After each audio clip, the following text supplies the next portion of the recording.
Pues nada, benvidas, bienvenidas a la 20ª edición del ciclo de conferencias Ciencia e Cultura.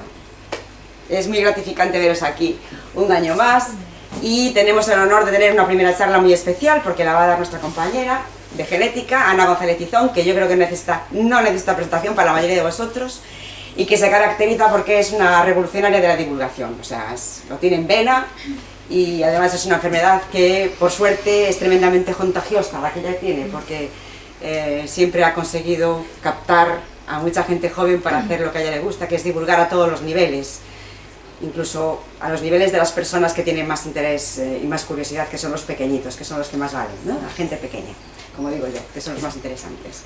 Entonces, dicho esto, las presentaciones yo creo que son obvias porque muchísima gente conoce como miembro de UD Ciencia a Ana González Tizón y todo su esfuerzo que hace por divulgar la ciencia desde hace muchísimos años, con una trayectoria larguísima. Yo, de hecho, os animo a que habléis con ella para formar parte de este club tan interesante en cuanto tengáis la posibilidad. Pues os dejo con una charla que ya veréis que os va a encantar, os va a gustar mucho. Cuando tú quieras, Ana. Vale, gracias Esther por la presentación tan maravillosa que has hecho de mí. Vale. Entonces yo soy profesora de genética, seguramente os dé en segundo y ya no seré tan maravillosa. Vale. Pero bueno, aquí estamos para hablar de otra cosa, que no os voy a dar mucha ciencia, no vais a aprender mucha ciencia, no vamos a estar aquí hablando ni de bacterias, ni de virus, ni de genes, ni de nada. Vamos a hablar de una historia muy importante que yo creo que muchos de vosotros y de vosotras probablemente desconozcáis, ¿vale? Y es algo que, de lo que tenemos que sentirnos terriblemente orgullosos los gallegos y las gallegas. Seguramente la mayoría de vosotros, los que sois de aquí, de Galicia, pues habéis oído hablar de María Pita, ¿sí o no? ¿Sí? Sí, María ¿Y sabéis lo que hizo María Pita? Más o menos. Ahí luchó contra los invasores, ¿no? Y bueno, una mujer muy importante. ¿Habéis oído hablar de Isabel Zendal? ¿Sí? ¿Quiénes oísteis hablar de Isabel Zendal? Vale. ¿Y sabéis lo que hizo entonces? Vale, perfecto. Bueno, pues para los que no lo sabéis, estamos aquí para contarlo. El título de la charla se llama La contribución de Galicia en la erradicación de la viruela. La viruela a día de hoy es la única enfermedad contagiosa, ¿vale? Vírica, que está totalmente erradicada en el mundo, a nivel global. No existe la viruela, salvo una cepa en Estados Unidos, en un laboratorio de Estados Unidos, y otra cepa en un laboratorio de Rusia. ¿Con qué fines está guardadita? Pues ya os lo podéis imaginar, pero no lo vamos a comentar aquí. ¿Vale? Bueno, os lo voy a decir. Bioterrorismo posible. ¿Vale?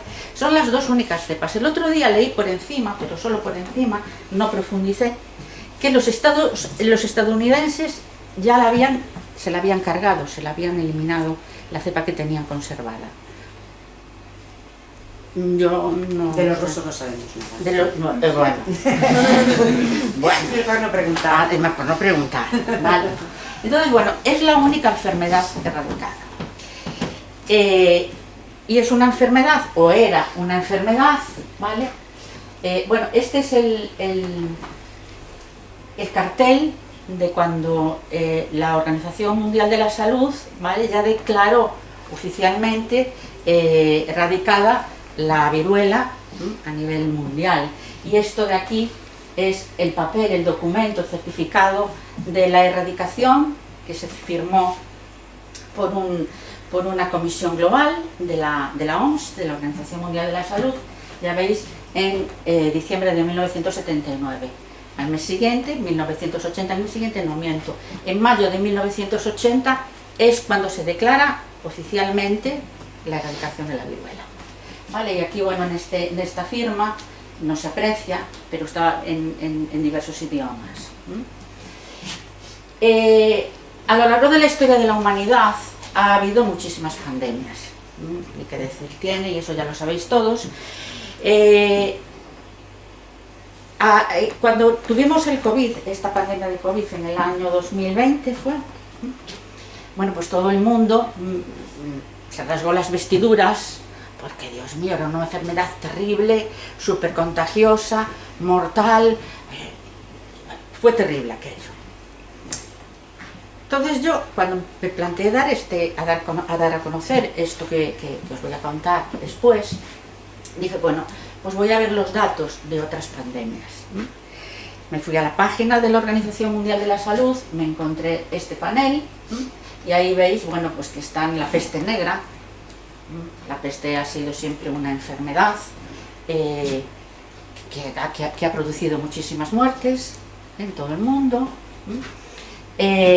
Está también, bueno, pues la gripe española, que también mató a unos 50 millones de personas. 50 millones, ¿sí? No, de 40 a 50 millones, sí, es que no veo bien, en todo el mundo, ¿vale? Y aquí, no lo apreciáis muy bien, pero los últimos datos de la OMS dicen que con esta pandemia de COVID se murieron 15 millones de personas. No es para tanto. ¿Sabéis cuántos millones de personas se murieron por la viruela en el siglo XX? Siglo XX.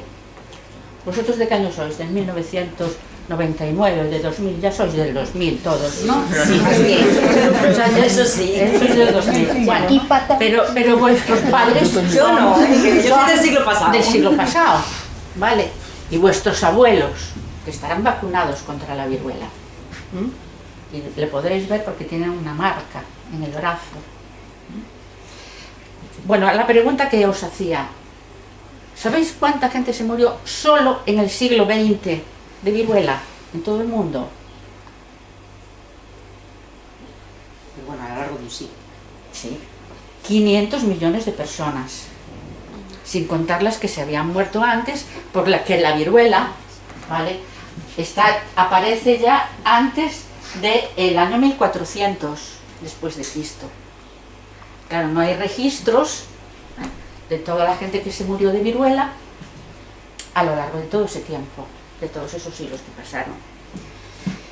Se cree que se originó en Asia y que se extendió hacia el resto del mundo, primero con la ruta de la seda, con las cruzadas, ¿vale? Con las rutas comerciales que hubo a lo largo de la Edad Media, etcétera, etcétera, y después, posteriormente, los españoles, los europeos, llevamos la viruela al continente americano. Y se murieron, bueno, pues muchísimos nativos, ¿vale? Americanos en el siglo. Fue una de las enfermedades más terribles que tuvo la humanidad. Provocó eso, los 500 millones de muertes que os dije antes, y bueno, lo que se observaba, o sea, estas erupciones invadían todo el cuerpo, la cara, la espalda, las extremidades, todo el cuerpo.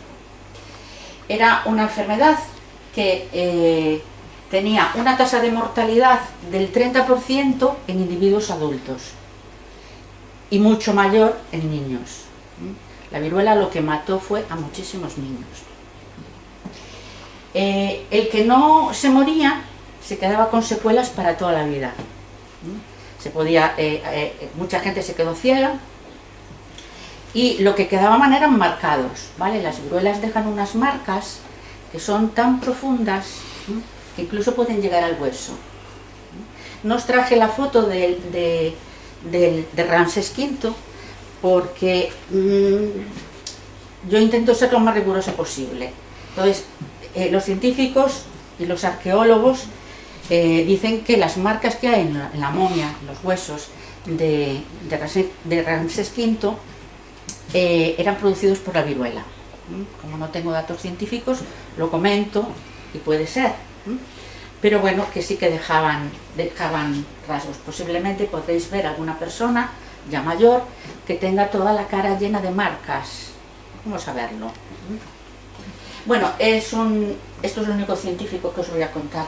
Es un virus, ¿vale? Variolavirus, que es un poxvirus, Es una molécula lineal de ADN bicatenario, está aquí dentro, no se ve, pero está ahí dentro el ADN, y tiene una estructura bastante compleja.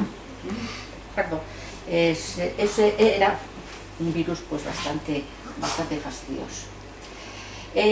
Los síntomas que tenían estas personas que se contagiaban de viruela, que era altamente contagiosa, se transmitía a través de, bueno, pues, la respiración, bueno, pues saliva, etcétera, etcétera.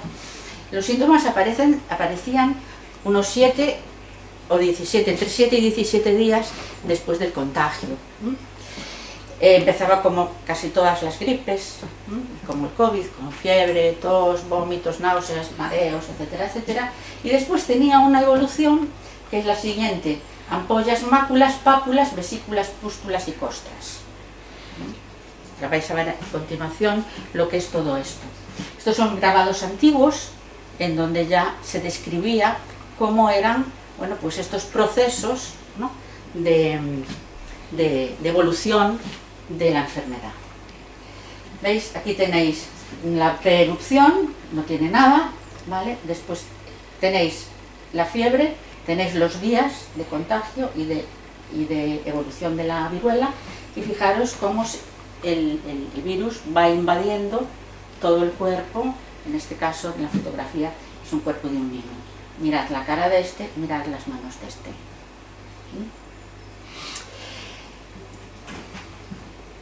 Bueno, esto lo digo después.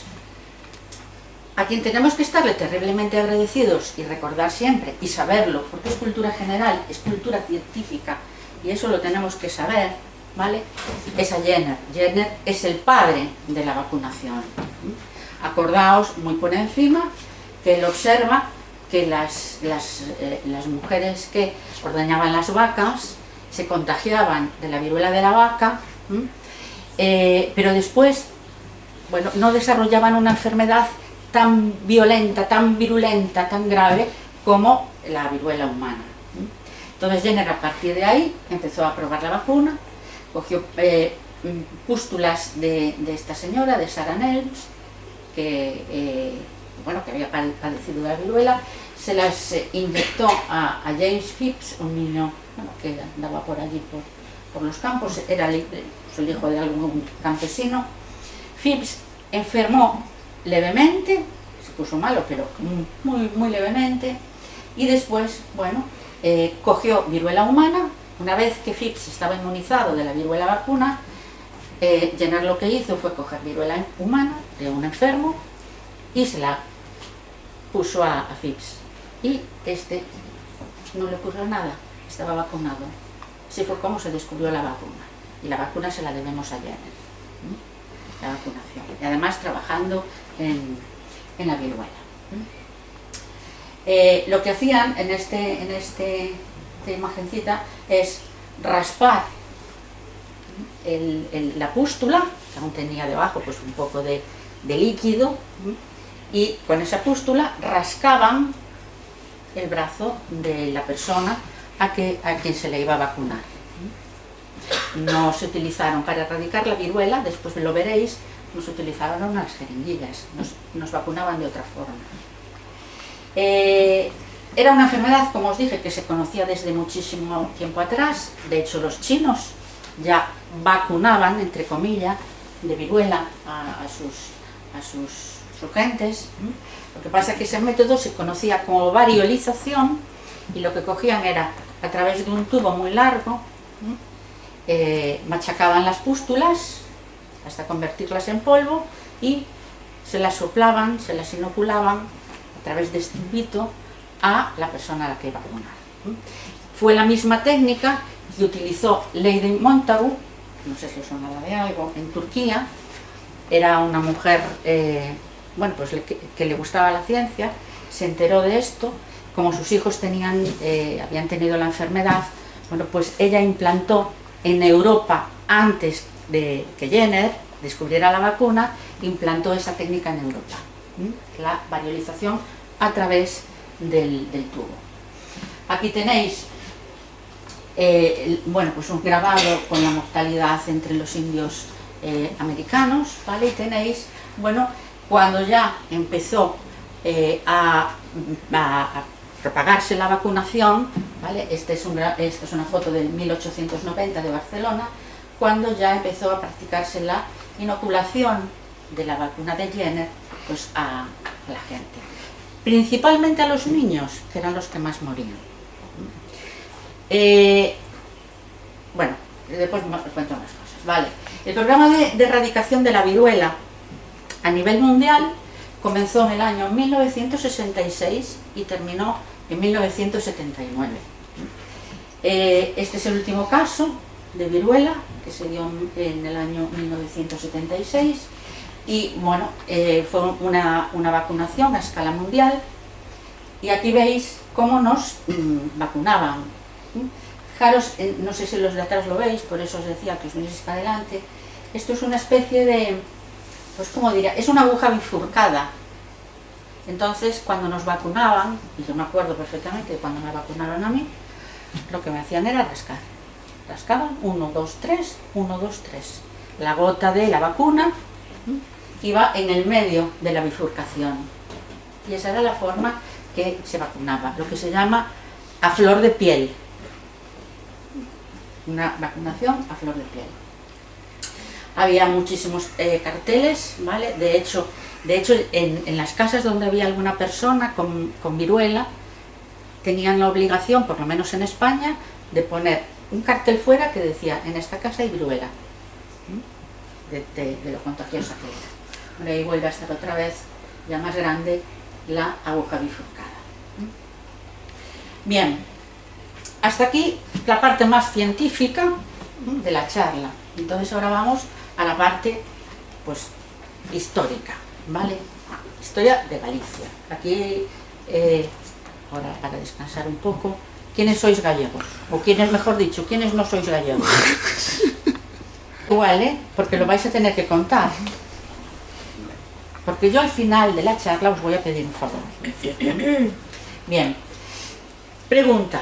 ¿Contribuyó España a la erradicación de la viruela? Ya sé que si os pregunto me vais a decir que sí, ¿vale? Porque la charla va de esto. Entonces yo ya no os lo pregunto.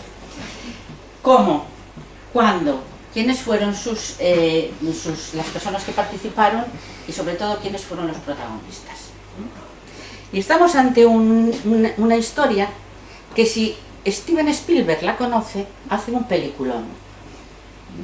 Pero que como no la conoce, pues no lo hace. Ya veréis si da para una película o no. Película histórica y rigurosa, ¿eh? ¿Vale? Bueno, pues sí que participó, por supuesto, y participó con la Real Expedición Filantrópica de la Vacuna, que es una expedición que duró 3 años. Expediciones, conocéis la de Darwin, la de Wallace, la de los que fueron al Ártico, a la Antártida y todos estos, ¿vale? Esta es una expedición española, bueno, que tuvo unas repercusiones mundiales enormes.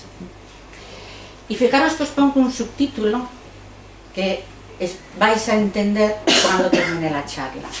De las más profundas cimas de la marginalidad social hasta las más altas cimas del olvido colectivo, que es lo que os voy a pedir, que no lo olvidéis. La historia comienza, bueno, Jenner ya estaba vacunando, ¿vale? De viruela de la vaca, se vacunaba con esa viruela mayoritariamente y después ya con la que se fue obteniendo de los humanos infectados. Y bueno, pues en España teníamos lo que se llama el protomedicato, que eran unos tribunales en las que un comité de expertos, generalmente médicos, dictaban las normas, las reglas y enseñaban a los médicos, cirujanos y enfermeros. Los médicos en aquella época no operaban y había la categoría de médico y la categoría de cirujano. Teníamos estos protomedicatos que eran los que establecían, bueno, pues en el caso que nos ocupa, los que van a establecer la campaña de vacunación. Deciden establecerla. En estos momentos, en aquellos momentos estaba Carlos IV reinando en España. Vale, aquí tenéis, ya veis que los protomedicatos son herramientas, son tribunales que aparecen en el siglo XV, desaparecen en el siglo XIX, y Carlos IV gobierna, reina España desde 1788 a 1808, cuando se produce la invasión de los franceses en España.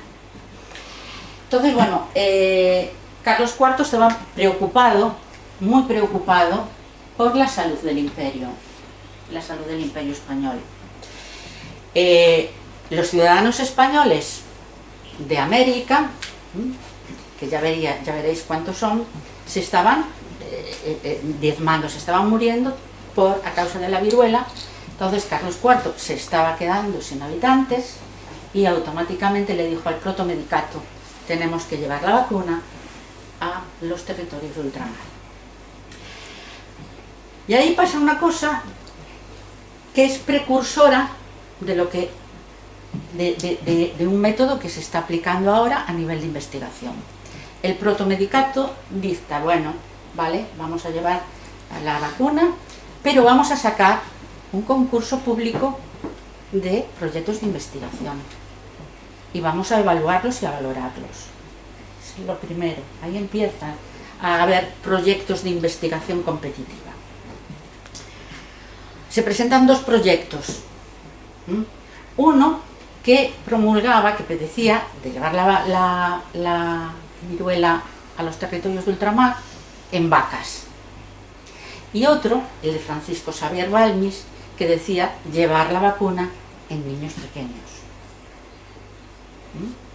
Los niños son la vacuna viva, son los reservorios, ¿vale?, para hacer la vacuna. Evidentemente juzgaron los dos, valoraron los dos proyectos, ¿no?, y ganó el de Balmis porque, imaginaros un barco en el siglo XVIII, XIX, ¿vale?, con vacas, un montón de vacas. Pensar en lo que comen las vacas, en lo que beben las vacas, y le dará las vacas. Entonces eso, si ya la higiene en aquel momento pues era muy escasa, si llevas vacas, imaginaros cómo llegan los marineros a puerto, ¿de acuerdo? Entonces gana el proyecto de Balmis. Carlos IV se reúne con él y le encarga la organización de la Real Expedición Filantrópica de la Vacuna. Estos eran los territorios de ultramar, lo que está en rojo, y Filipinas, ¿de acuerdo? Entonces eso eran colonias españolas, territorios españoles, y los que se estaban muriendo mayoritariamente, bueno, eran los que vivíamos en España y toda esta gente. Entonces le dice, vale, organiza la Real Expedición, y Balmis, que era un médico valenciano, pues se encarga de organizarla. Entonces la Real Expedición Filantrópica, ¿vale?, surge como el primer instrumento sanitario público realizado por un gobierno con fondos públicos, a costa del erario público, para prevenir una enfermedad en todos sus territorios. Es la primera expedición filantrópica que se hace con ese fin. La primera. No solamente tenía la misión de vacunar a la gente, la misión iba más allá. Era difundir el beneficio de la vacuna en los territorios de ultramar, es decir, vacunar a la gente, instruir a los médicos que vivían en esos territorios para que siguiesen vacunando, y fijaros, crear juntas de vacunación encargadas de perpetuar y de seguir la vacuna y de seguir vacunando a la gente. Esto es precursor del sistema sanitario actual. Las juntas de vacunación. Nuestra seguridad social, nuestro sistema sanitario, empieza con esto. No solamente voy a vacunar, te voy a enseñar cómo hacerlo. Y se llevaban registros de todas las personas que se vacunaban en todos y cada uno de los sitios donde llegó la Real Expedición Filantrópica de la Vacuna. Y hay papeles, ¿eh? Bueno, pues el equipo sanitario estaba formado por Balmis, por José Salvani, que era también médico, el subdirector. Tenía los ayudantes, que estos eran cirujanos, Manuel Grajales y Antonio Gutiérrez, 2 practicantes y 3 enfermeros, ¿de acuerdo? Un equipo, bueno, pues bastante diferente. Entonces tienes ya el equipo sanitario elegido por él para llevar la vacuna a los territorios. Bien. Balmis, cuando ya tiene al equipo, dice, bueno, vamos a ver de dónde sale la expedición. Y la expedición sale de La Coruña, por un motivo. En aquella época, La Coruña era el primer puerto español más importante. Comercio marítimo. En aquella época se llevaba La Palma a La Coruña. ¿De acuerdo? Entonces salen de aquí. Salen de La Coruña el 30 de noviembre de 1803. Y cuando llega a Coruña, desde Madrid, llega muy apurado. Porque, claro, él tiene que traer la vacuna viva desde Madrid para llevar a los niños de Coruña y poder vacunarlos. Entonces se viene con 4 niños de Madrid. Entonces viene con prisa. Balmis, claro, hizo todos los cálculos precisos, propuso que los niños fueran X número porque tuvo en cuenta cuánto duraba la infección y cuánto duraba la enfermedad. Entonces él sabía que tenía que llegar en un tiempo determinado de Madrid a Coruña y que tenía que llegar en un tiempo concreto de Coruña a los territorios de ultramar. Los cálculos los tenía hechos. Y aún así pasó apuros. Bueno, entonces llega a Coruña y se pone en contacto con un médico que es Vicente Poserro Ibáñez. Poserro Ibáñez era un médico de Betanzos, ¿vale?, que era muy avanzado para su época, porque además estaba, bueno, pues muy interesado en la ciencia en general y estaba muy preocupado por el problema de la viruela. De hecho, él, este es una fotografía del Diario de La Coruña de 1808, es este documento. Y es el documento en donde a él se le nombra director de los programas de vacunación de la provincia de La Coruña. Fue un hombre, ¿vale?, muy instruido, que además, fijaros, es el primero que describe las mareas rojas, o sea que también tenía ahí su aspecto, ¿vale?, su parte biológica. Y la otra protagonista, bueno, Balmis, imaginaos, llega a Coruña, se pone en contacto con su colega, con Poserro Ibáñez. Poserro Ibáñez trabajaba en lo que se llamaba por aquel entonces el Hospital de la Caridad. En el Hospital de la Caridad era donde estaba también la inclusa. No un orfanato, una inclusa. Los niños que fueron llevando la vacuna no eran niños huérfanos, eran niños abandonados por sus padres. A veces por necesidad y otras veces por por tapar, ocultar un embarazo extramatrimonial. Entonces eran niños, eran expósitos. Después, si queréis, me preguntáis de dónde viene lo de expósito. Vale. Entonces, bueno, como él trabajaba en el hospital, en ese hospital también había una mujer que era la encargada de cuidar a estos niños expósitos. Esa mujer era Isabel Zendal Gómez. Isabel Zendal Gómez nació en una aldea al lado de Órdenes, una aldea muy pequeñita, porque la aldea es esta a día de hoy. Esta es la aldea, fijaros cómo podía ser la aldea en 1700 y pico, 1771 que nace ella. Y bueno, pues ella desde esa aldea emigró a Coruña ya de niña para trabajar y a la edad de 20 y tantos años, bueno, pues entra a trabajar en el Hospital de la Caridad con la misión de cuidar de los niños expósitos. Este era el antiguo Hospital de Caridad de La Coruña, que está donde ahora se ubica el Instituto de Zalaita. ¿Sabéis cuál es el Instituto de Zalaita? Pues el Hospital de la Caridad estaba ahí, donde está ahora el instituto, y la entrada al hospital era por la parte lateral. De hecho, esa calle, no sé si ahora sigue llamándose, sí, pero sí, se llamó Calle Hospital, porque estaba el Hospital de la Caridad. Vale. Tiene un hijo de soltera, Benito, que nace el 31 de julio de 1796 y que lo mencionamos porque va también en la expedición filantrópica como niño vacunífero. Ella se encargaba de limpiar a los niños, de desparasitarlos, bueno, de cambiarles la paja de los colchones, etcétera, etcétera, y tiene un logro muy importante en su época de rectora, porque consigue que coloquen ventanas acristaladas, ¿vale? En aquella época había una mortalidad infantil muy elevada, no solo por la viruela, sino por el hambre. Y aún encima vivían en un hospital que no tenía ventanas, muchísimos de los niños que eran de este tamaño se caían por las ventanas y se mataban. Bueno, estamos en una época muy dura en la historia de España.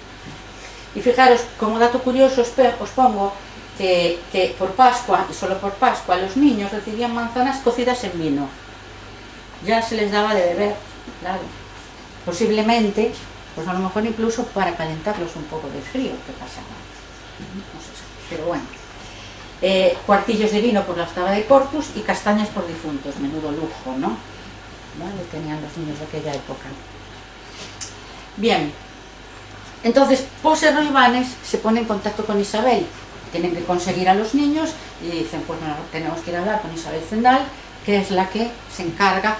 Y una cosa muy importante y muy necesaria para la expedición, niños que no hayan pasado las viruelas. Porque si pasan, ya están inmunizados y entonces nada, ahí no sacamos nada. Entonces ella sabía perfectamente que niños y que niñas habían pasado o no las viruelas. Entonces llegan, hablan con ella y ella les dice, yo no tengo 22 niños que no hayan pasado las viruelas, yo tengo tantos. Tuvieron que irse a el Hospital de la Caridad de Santiago de Compostela, que estaba el Hospital de la Caridad y la Inclusa, donde está en una de los laterales de lo que es hoy el Hostal de los Reyes Católicos. ¿Vale? Y entonces consiguen de ahí, del Hospital de la Caridad de Santiago, consiguen 5 niños, ¿vale? 4 venían de Madrid, y después están, bueno, pues los de Coruña, ¿de acuerdo? Entonces Balmis y Poserro y Banes ven que el trabajo de Isabel es necesario, porque la tripulación del barco eran todo hombres, el equipo médico era todo hombres, y ¿quién va a cuidar de esos niños? Estamos hablando de niños que el más mayor tenía 9 años, y la mayoría eran niños de 3 y 4 años. ¿Quién cuida a esos niños? Pues Isabel decide irse con ellos para cuidar de los niños durante la expedición, ¿vale? Con el trabajo que eso conllevaba, que lo vamos a ver después. Entonces, Balmis le dice al rey, esta señora tiene que ir con nosotros en la expedición y necesitamos que se le haga un nombramiento oficial. Y entonces Carlos IV, y esto está en castellano antiguo escrito, ¿vale? Dice, conformándose el rey con la propuesta de vuesa merced, que es Balmis, y del director, que es Poserro y Banes, perdón, y del director de la expedición destinada a propagar en Indias la inoculación de la vacuna, permite su majestad que la rectora de la Casa de Expósitos de esa ciudad sea comprehendida en la misma expedición en la clase de enfermera con el sueldo y ayuda de costa señalado a los enfermeros. O sea, Carlos IV no solo dice que sí a la incorporación de una mujer a la expedición, sino que además la nombra enfermera con el mismo sueldo que los hombres, que los enfermeros. ¿Vale? Pues era bastante moderno Carlos IV. ¿De acuerdo? Bien. Entonces se incorporan a la expedición Isabel Zendal, ¿vale? Y los niños expósitos, que no son estos, claro, estos son posteriores, ¿de acuerdo? No hay nada, no se sabe nada de los niños expósitos. Bueno, entonces se con unos con niños, ¿vale? Ya os digo, comprendidos las edades entre 3 y el mayor 9 años. Estos son los que salen de Coruña, con Benito, que es el hijo de Isabel. Son los 4 que vienen de Madrid, con Balmis, y los 5 que se consiguen en el hospital de Santiago de Compostela. Fijaros, ahí hay un dato muy importante que os da a conocer que los niños eran expósitos. ¿Qué veis ahí? No tienen apellido. No tienen apellido. Algunos sí. Vicente María Sala y Bellido tiene apellido. Porque muchas veces los padres los dejaban en la inclusa con la intención de ir a buscarlos, a recogerlos, sacarlos, cuando tuvieran una buena alimentación que darles. No siempre los dejaban abandonados sin más, que entonces esos no tenían nombre, sino que muchas veces tenían la intención de volver a buscarlos. Entonces tenemos a Vicente María Sala y Bellido y tenemos a ninguno más. Los de Madrid todos tienen apellido y los de Santiago tampoco tienen apellido. Y fijaros que muchos de los nombres y apellidos son José, está en castellano antiguo también, escrito, José Cándido de la Caridad, José Nicolás de los Dolores, Clemente de la Caridad. ¿Por qué? Porque dependían de la Caridad. Estaban en el Hospital de la Caridad. Y los bautizaban siempre en la iglesia de San Nicolás. ¿Sabéis dónde está la iglesia de San Nicolás en Coruña? Bueno, pues en la iglesia de San Nicolás, que está en la plaza de San Nicolás, ¿vale? Lo buscáis. Arriba de todo San Nicolás, si os fijáis, y esto os estoy contando parte de otra cosa que hago, que es el roteiro coruñés, está la estatua de San Nicolás, pequeñita, con un cesto al lado. Y en el cesto hay 3 niños pequeños, porque San Nicolás es el patrón de los desamparados, de los niños desamparados. ¿Vale? Bueno, equipo, ¿vale?, que parte de La Coruña, en la goleta María Pita. Esta es una réplica que está en el Museo Militar, una réplica exacta del barco, la goleta, el 30 de noviembre de 1803. Y mirad la expedición. Salen de La Coruña y llegan a las Islas Canarias, salen de La Coruña ese día 30 de noviembre y llegan a Canarias el 9 de diciembre, donde en Canarias se quedan vacunando a la gente e instaurando las juntas de vacunación. Están unos 10 días en Canarias y, bueno, el 9 de febrero de 1804 llegan al primer punto de destino, que es Puerto Rico. En Puerto Rico ya empiezan a tener problemas con los niños, empiezan a escasear las vacunas. De Puerto Rico, y en donde van, ya os digo que dejan instauradas las juntas de vacunación. De Puerto Rico van a Caracas. Y en Caracas la expedición se divide en 2. La que va a ir a vacunar el resto de los territorios en América y que después se va a ir a Filipinas. Y la del sur, ¿vale?, que está liderada por Salvani, se va a vacunar pues toda la parte de Sudamérica española, pues que era Chile, Argentina, ¿vale? Brasil no, porque Brasil era colonia portuguesa. Bueno, entonces, bueno, en Caracas, lo que os digo, se desdobla la expedición, van y llegan desde Caracas, se van a Cuba, ¿vale? Entonces Isabel sigue con Balmis y con los niños, se van a Cuba, y de Cuba se van a México, a la Ciudad de México. Entonces ahí ya empiezan a coger a niños mexicanos para propagar la vacuna. Como se estaban quedando sin niños, intentaron conseguir niños en Cuba, en Puerto Rico y tal, para llegar seguros, con las dosis necesarias, a México, pero no hubo tutía. Entonces los padres no dejaban, no daban a sus niños para... o sea, no les dejaban. Él pidió a los padres que tenían niños pequeños que les dejase llevar a los niños a México y no lo consiguió. ¿Qué hizo Balmis? Compró 2 esclavos. En Cuba compró 2 esclavos y con esos 2 esclavos y lo poco que le quedaba de los niños, bueno, pues llegaron a México. Y ya en México, pues lo que os digo, pues se dedicaron a bueno, coger otros niños para seguir vacunando a la población. Isabel en el trayecto de la expedición pues hace el papel de enfermera, es la que pone las vacunas, ella pone las vacunas, ¿vale? Era una práctica bastante común que en el siglo XIX las madres vacunasen a sus hijos, eran las mujeres, las madres. Claro, los niños, fijaros, en aquella época estos niños no tenían juguetes, estos niños no tenían nada. Entonces, una travesía de 2-3 meses con niños de 3 años, que además 2 de ellos tenían que estar aislados sí o sí del resto. Después seguro que me preguntáis algo porque no os lo voy a decir, y a ver si me lo preguntáis.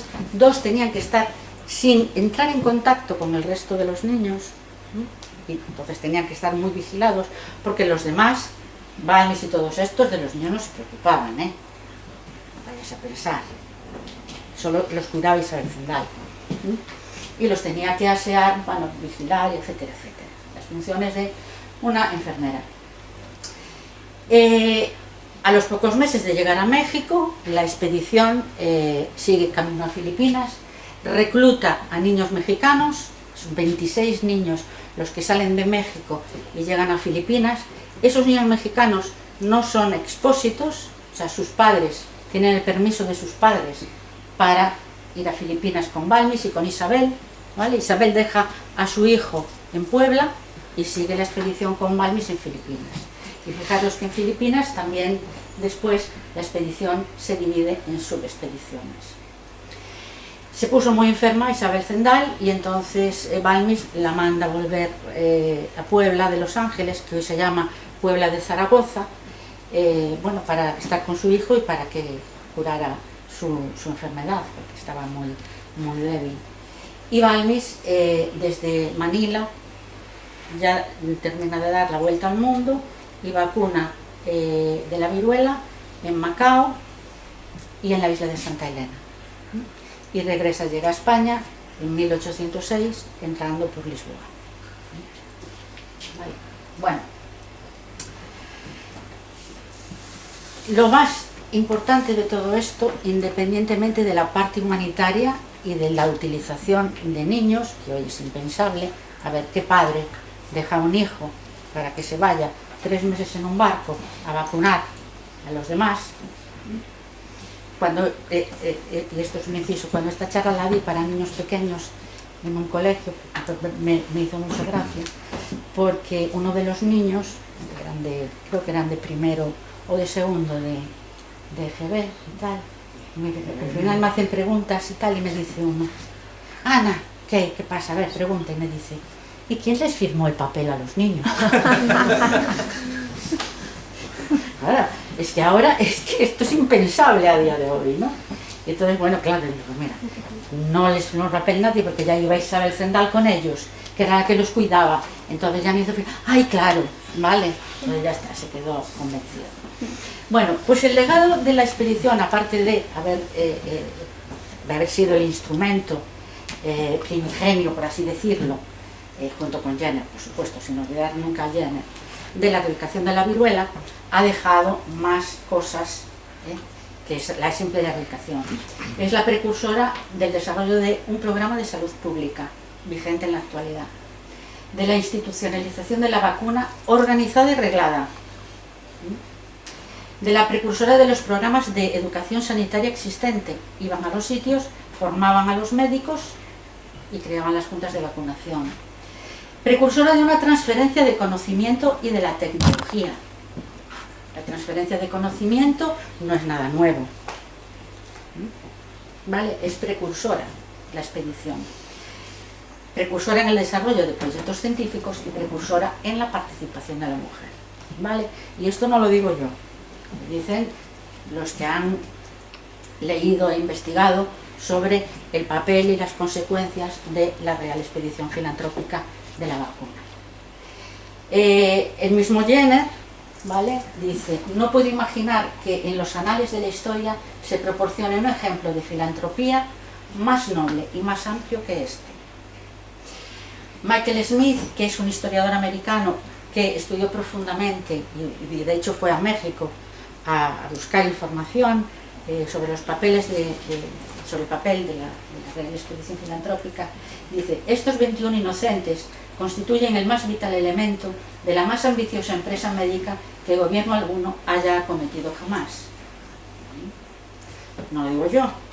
Y Enrique Bustamante, que es otro médico y historiador mexicano, dice: la expedición de la vacuna permanece inigualada y corresponde a sus miembros la primacía en la aplicación científica a escala mundial de un nuevo y maravilloso procedimiento preventivo. Y es nuestra historia. ¿Y quiénes la conocíais? Con todas sus consecuencias, con todas las implicaciones que acabo de decir. Sí, sí, con todas. Entonces ya oíste mi charla outra vez, antes. No, é que teño feito como 2 traballos sobre esta señora. Pero sobre la señora. Sobre... Bueno, vale, bien. Y después un médico español, ¿vale?, que en su ingreso en la Real Academia de Medicina, que siempre tienen que hacer un discurso, pues también dedica estas palabras a la expedición filantrópica de la vacuna, que además a mí me gusta leerlas para que se os quede grabado. Dice: debemos sentirnos orgullosos de la Real Expedición y de los resultados obtenidos en la misma, no solo por encontrar el método que permitiese el transporte de la linfa de la vacuna, sino por planificar las estructuras permanentes en el tiempo para conservar, extender y enseñar a las poblaciones a prevenirse contra la viruela. La vida de los protagonistas fue quedando en el olvido. Fue México quien mantuvo el recuerdo vivo y debe tener nuestro agradecimiento en ayudarnos a conservar sus gestas. Esperamos que todos los protagonistas estén presentes y en el lugar que les corresponde como factor primordial en la erradicación de la viruela en el mundo. En Puebla de Los Ángeles hay una escuela de enfermería que lleva el nombre de Isabel Zendal desde hace ya muchísimos años. Aquí mucha gente ha oído hablar de Isabel Zendal, algo que le tenemos que estar relativamente agradecidos a la madrileña esta, a la Ayuso, de ponerle el nombre de Isabel Zendal al hospital. No saben quién es Isabel Zendal, pero el nombre por lo menos ya, ¿vale? ¿De acuerdo? ¿Qué hemos hecho nosotros? Vale, pues nosotros lo que tenemos es el balcón Balmis en la Domus. En estas especie de torretas hay unas placas con el nombre de los niños, pero hay errores. Este monumento de Asís Clomanzano, ¿vale? Porque dicen que es Isabel Zendal, pero puedo ser yo con los niños pequeños, ¿eh? Vale, ¿de acuerdo? La placa que está en el Hostal de los Reyes Católicos, donde estaba la antigua entrada de la Inclusa. La calle de Isabel Zendal, que es una calle que tiene 20 metros, enfrente de la entrada al rectorado, eso sí, pues ves el mar, todo es bonito, ¿no? Vale. Y la que pusieron ahora delante del Instituto de Zaraita, ahora después de la pandemia, ¿vale? Cuando yo conocí la historia de Isabel, fui a su aldea, vino Andrés conmigo y casi nos perdemos, ¿eh? Y llevábamos el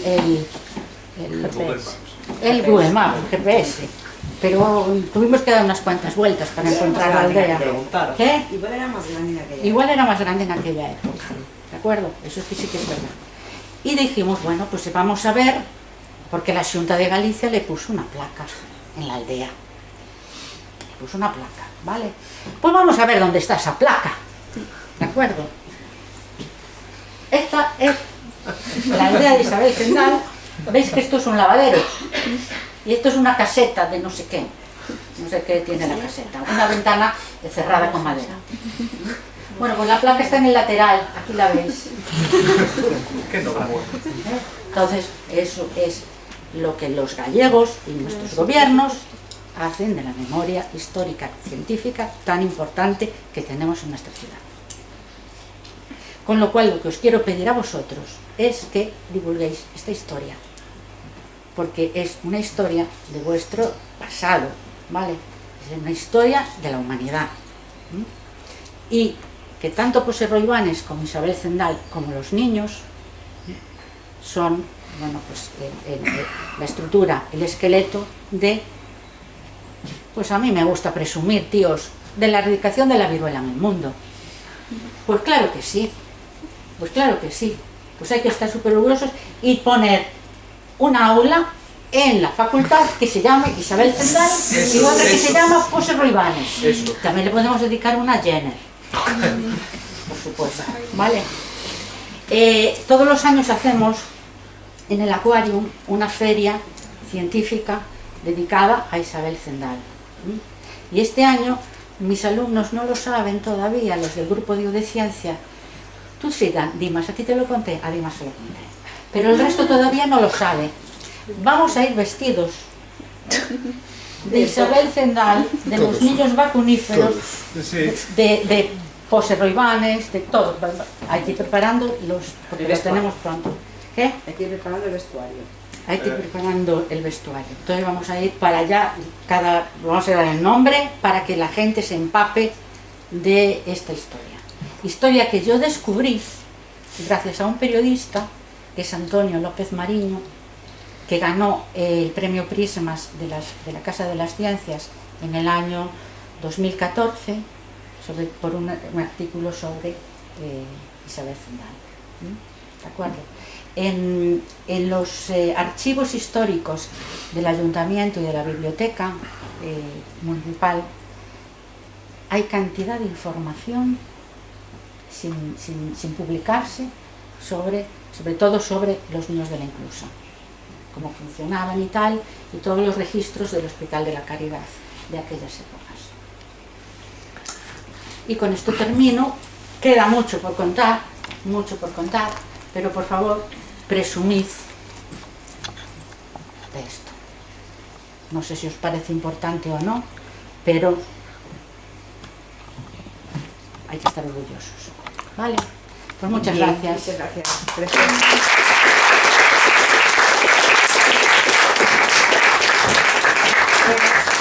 Hace poco, perdón Esther, Yo pensé si querían hacer alguna pregunta o algo. otra de las cosas que se le hizo fue que Correos lanzó un sello. Mirad qué sello. Es un pitufo. Por Dios. ¿Eso es Isabel Zendal? Este sí sabe Zendal. Ay, sí. Cuspide. Se ve que le gustaba las flores. Este sí sabe Pues ahí en el Entonces, está más bonito lo que hago yo. Después os lo dejo ver y tocar. Vale. Bueno, a ver, preguntas, que seguramente hay preguntas. Dime. Dijiste antes que Isabel había enfermado. Sí. Y había vuelto con su hijo. Sí, ¿Murió en ese momento o pasó la enfermedad? no se sabe nada de Isabel Zendal. No se sabe ni dónde está enterrada, no se sabe absolutamente nada. Pero no murió en ese momento, eso sí que lo sabemos porque, bueno, ahora os voy a contar una serie de cosillas a raíz de esta pregunta. Hay un investigador que es médico historiador en la Universidad de Alicante que, bueno, parece ser que está dirigiendo una tesis doctoral en la que esta persona está en México buscando información en los archivos históricos, ¿no? Y lo que sabemos desde hace unos meses, muy poco, es que Isabel era analfabeta, no sabía ni leer ni escribir. Y lo sabemos porque cuando ella hizo su testamento en México, ella en el documento se recoge que ella pide que firmen por ella otras personas porque ella no sabe ni leer ni escribir, con lo cual eso implica que no se murió cuando llegó de Filipinas. Vale. Dime. ¿Qué fue de los niños una vez que acabaron? Bueno, a los niños se les había prometido y se les había garantizado que una vez cumplieran su misión regresarían a España. Se pasó de eso. Los niños no regresaron a España. Se quedaron en México. Sabemos que algunos fueron adoptados por familias mexicanas. Sabemos que 2 fallecieron, pero del resto no sabemos nada. Los niños cuando se llegó a México el hijo de Isabel Zendal se quedó con el obispo de Puebla, pero los demás se fueron a la Inclusa de Puebla. Y suponemos que de la Inclusa pues sí que fueron pues gente a adoptarlas. De hecho, por eso lo traje, esto lo tenéis, es un artículo de Antonio López Mariño, el periodista, uno de los últimos, que lo encontráis lo podéis descargar de internet, ponéis el título y ya os sale. La rectora analfabeta y un expósito catedrático. Ahora sabemos también que uno de los niños coruñeses llegó a ser catedrático de universidad. Fue adoptado por una familia, estudió y llegó a dar clase en la universidad. Y lo sabemos por los documentos de un nieto del niño, que el niño era de Sada, y era Vicente María Salí Bellido, creo recordar que era Vicente María Salí Bellido. Y es lo único que se sabe de momento. Suponemos que este señor, que os digo, el médico este que está haciendo, que tiene un doctorando en México, tiene más información, pero que de momento no la cuenta porque quiere hacer una publicación. Y mientras no la haga, pues no sabemos nada más. Pero aquí está, la historia lo que se sabe del niño, ¿vale? El único niño que estudió. Y también se sabe que hubo otro que cuando tenía 15 años, una cosa así, escribió a España pidiendo que quería volver, que le diesen los medios para volver a España, pero tampoco. A ver, más preguntas. Falta una. Lo de la Organización Mundial de la Salud y el nombramiento a Isabel Zendal. Bueno, que la Organización Mundial de la Salud nombró a Isabel Zendal la primera enfermera de la historia a nivel mundial, claro. La primera está reconocida por la Organización Es que Mundial de la Salud. es que dos de los que iban en el barco los pones como enfermeros. Como dos, sí, hay pero si tres son enfermeros, ¿por qué la Organización Mundial de la Salud la nombra enfermera? Porque no había ninguna. Pero como mujer. Claro, como mujer. A ver, no, pero a ver, si es que no estaba, la ciencia no le estaba permitida a las mujeres. Bueno, no sé. O sea, había parteras, vale, mujeres que ayudaban a ayudar en el parto. Había mujeres que algo hacían, pero no estaban reconocidas, ¿vale? Y Andrés, los niños no eran 22, eran 21. ¿Y por qué me lo dices a mí? Porque siempre estamos hablando de los 22, 22, 22, 22. Y eso es un error que cometió Balmis en los escritos que dejó. Porque Balmis en uno de los escritos dice, parto de Coruña el día tal con 22 niños y tal. Y resulta que eran 21 porque el 22, el día anterior se puso enfermo y entonces no embarcó. Entonces, bueno, se van sabiendo cositas poco a poco, ¿vale? Pero de Isabel Zendal no se sabe ni dónde murió, ni dónde está enterrada, ni nada de nada, ¿vale? Entonces, más preguntas, más curiosidades, dime. Antes dijiste que había 2 niños en la expedición que estuvieron aislados en ciudades. Vale, para que os dije que los niños tenían que ser niños que no hubiesen pasado la viruela, ¿vale? Entonces Balmis, el programa de Balmis, y la estructura, la organización, era vacunar, o sea, inyectar la linfa a niños de 2 en 2. Por si la vacuna no prendían en uno, malo sería que no prendiesen el otro. Entonces, esos 2 niños vacunados no podían estar en contacto con nosotros porque se podían contagiar. Y entonces terminamos con la cadena. No llegan a México si se ponen todos con viruela en el mismo momento. ¿Cada cuánto tiempo hay que vacunar a los 2? ¿Cuánto tiempo pasaba entre una y otra? Pues desde el momento en que los pinchaban, bueno, los rascaban y tal, unos 20 y tantos días que tenían que estar aislados del resto. Entonces, aproximadamente, claro, hay, bueno, pues ya sabéis que todos, la respuesta individual a los medicamentos, a las vacunas, pues es diferente, ¿no?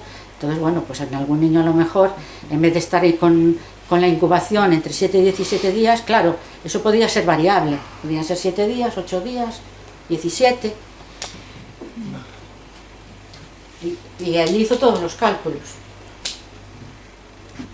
Necesito como mínimo tantos niños. ¿Qué más? Sí, dime.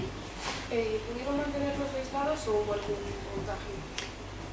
Isabel consiguió mantenerlos aislados y que no hubiese ningún contagio. Y es más, que no se le muriese ninguno.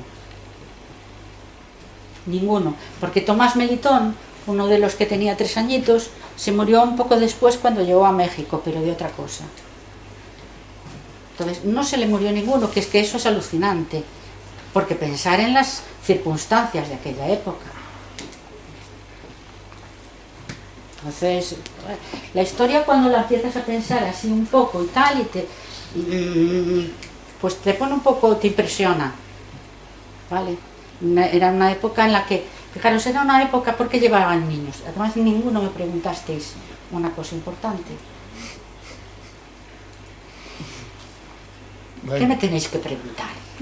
¿Por qué niños? Porque niños solamente iban niños. No, las niñas no iban. No fue ninguna niña en la expedición. Solo eran niños. ¿Os podéis imaginar por qué no? ¿Sí o no? No, no tienen la mente torcida.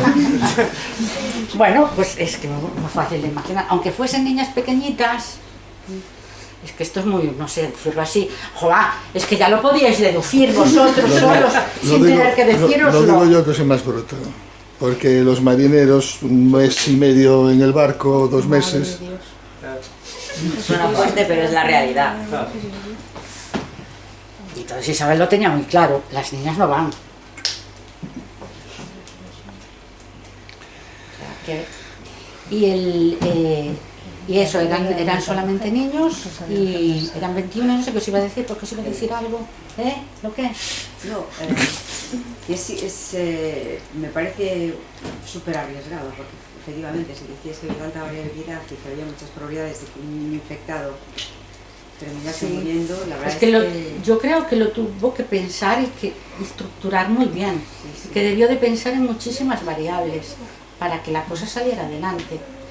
Y ahora os digo que tenía problemas cuando llegaron a Cuba y todo esto, que compró 2 esclavos, porque como no tenía niños, compró 2 esclavos para mantener la cadena.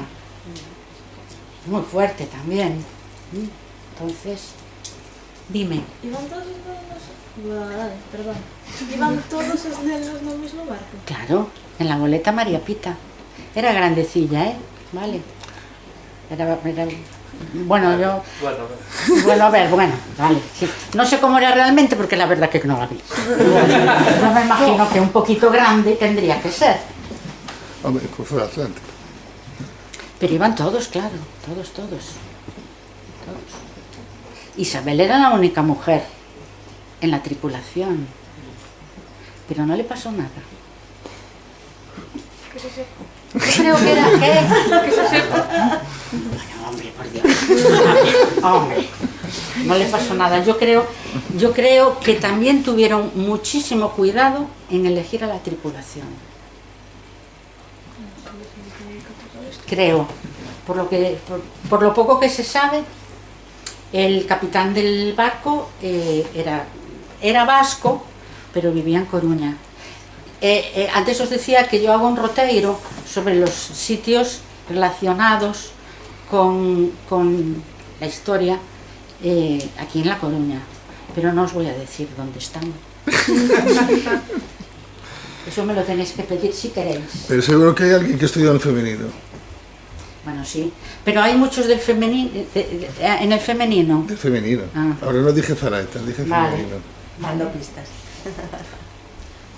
Esto, ¿qué más os iba a comentar? Si iba a decir otra cosita más, pero no me acuerdo qué era. Ay, el roteiro está muy bien. Se mezcla con historia actual. Ahí lo dejo. Ahí lo dejo. Ahí lo dejo. Vale. ¿Dónde acabaron los restos del Hospital de la Caridad? Que ya no existe. Pero existió hasta 1948, que fue cuando se tiró. No, eso es mucha pista. Pero eso ya es mucha pista. Y entonces ya, a partir de ahí, si alguien quiere hacer el roteiro, me lo pide. Roteiro con una cervecita en el medio. Estirando, ya la bebida. Pero no invito a la cerveza. Ah. ¿eh? No, la cerveza Bueno. cada uno... Tampoco es la primera vez, ¿eh? Bueno, tampoco es la primera vez que invito cerveza a los alumnos, también es verdad. Vale, y además, incluso más que cervezas. Sí, Sí. en el PAF aquel de... En el Surferos. Bueno, es él el que lo dice, yo no estoy diciendo. A ver, más curiosidades. Dime. ¿Sabes que es más fácil buscar vacas con enfermedades de los ojos? No te dije al principio que no. Porque ese fue otro de los proyectos... Shh, Andrés. Ese fue otro de los proyectos que se presentó, llevar vacas. Pero las vacas, imagínate todo el pienso que hay que llevar. No digo llevarlas, digo encontrarlas en América, por ejemplo. Pero siempre, piensa en aquella época, es mucho más fácil transportar a niños, a 26 niños o a 22, que a 26 vacas o tal. Y una vez que tiene éxito, los niños mexicanos volvieron todos a sus casas, desde Filipinas. Creo que la pregunta iba más bien por... ¿No había vacas infectadas de viruelas? Claro, había Vacas vacas. allí, Sí, allí. vacas había, pero no hay allí. Allí. Claro. Ah, seguramente sí. ¿Y por qué no se utilizaron también las vacas, igual que se hacía en Europa? Vamos a ver, algún médico, vamos a ver, Igual lo había, ¿eh? vamos a ver. Antes de que cese la expedición ya se practicaba la variolización en varios puntos del mundo, de la geografía, ¿vale?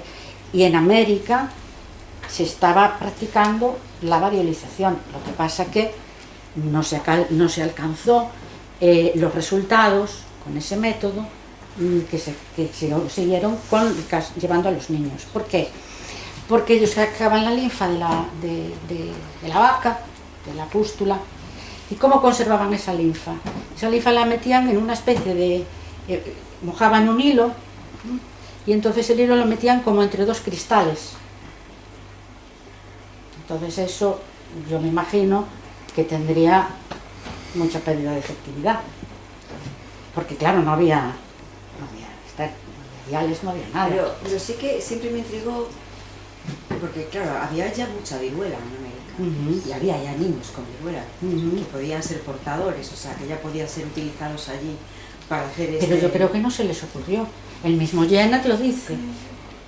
O sea, no tenían que haberse pasado los sudores de trasladar unos niños de un lado al otro del mundo, si ya tenían allí. No, pero no. Solo había que implantarles sistema. Claro, pero yo creo que había que implantar el sistema. Yo me imagino que los médicos que había en aquella época... a ver, España se nos acusa muchísimo de país invasor. Bueno, invasores son todos los países y somos todos invasores, ¿no? Pero una de las cosas que sí hacía España, España no tenía colonias, España tenía vicerreinatos.